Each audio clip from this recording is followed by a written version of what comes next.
Grabe guys, ito nga pala yung ginawa namin ngayon. Pinailawan nga namin yung booth na ginamit nga nung Nyug-Nyugan Festival. At para nga pagpasok ng mga bisita, may maganda nga agad silang makikita. At hindi nga lang yun, nilinis na nga rin pala namin yung museum nga dito sa Casa Komunidad. Tara, samahan mo ako sa kaganapan ng aking buhay. Hi, ako nga pala si Maki. Ayan ang haba nga na rin. Ngayon nga kasi nagagayak na nga pala ako. Bali bagong ligo na nga rin pala ako dito. At ito naman si ako ay talaga naman nagpapapogi pa eh. Ay hindi naman pogi. At nang matapos na nga ang pagpapapoge, ay agad na nga ulit ako nagpapoge. Bali palis na nga pala ako dito. At agad ko na nga sinarado ang pinto. At habang naglalakad nga ako dito sa amin, ay nakita ko nga ito si Madam na nagsasampay nga ng kanyang mga nilabhan. At pagkalabas ko nga ng kalye, ay nakita ko nga agad ito mga solid followers nga natin na taga Eco Boys.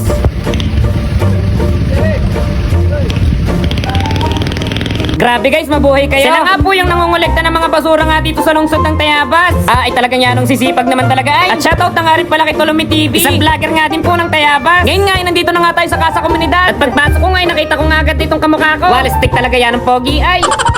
At maya-maya nga ay nagakit na nga mag-almusal nga si Sir Nick. At para nga mabago-bago na naman ang lasa, dito naman kami mamaman si Talita Phase 2. Alam nyo naman pagpansin, sabi nga dito sa Tayabas City, ay nakakahaba nga daw ng buhay. Talaga nga pong yan ang haba na ng buhay ko. At dito nga ina-order na nga kami. Bali libre nga lang pala kami dito ni Sir Nick. Kung makikita nyo ay talagang nakakatakam nga yung pansit. Dito nga lang pala ito sa Lita Phase 2.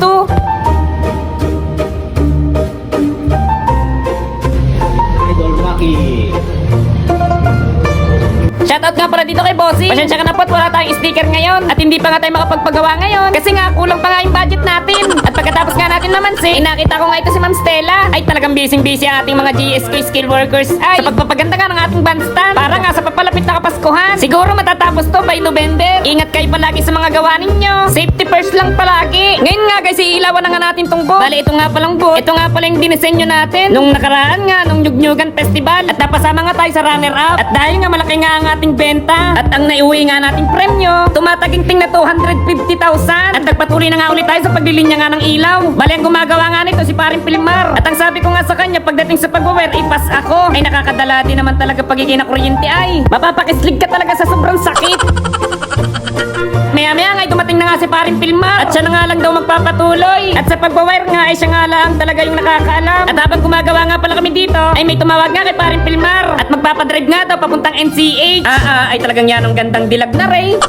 At bago nga mag-drive si Paring Pilmar, ay itinatap nga muna niya yung ilaw din sa kuryente na. At maya-maya nga ay nabuhay na nga. At kung makikita nyo nga, ay anong ganda talaga. At sa mga hindi nga po nakapagpa-picture nung nasa Lucena nga ito, ay pwede nyo nga pong puntahan dito sa Casa Komunidad. Libre lang po magpa-picture dito.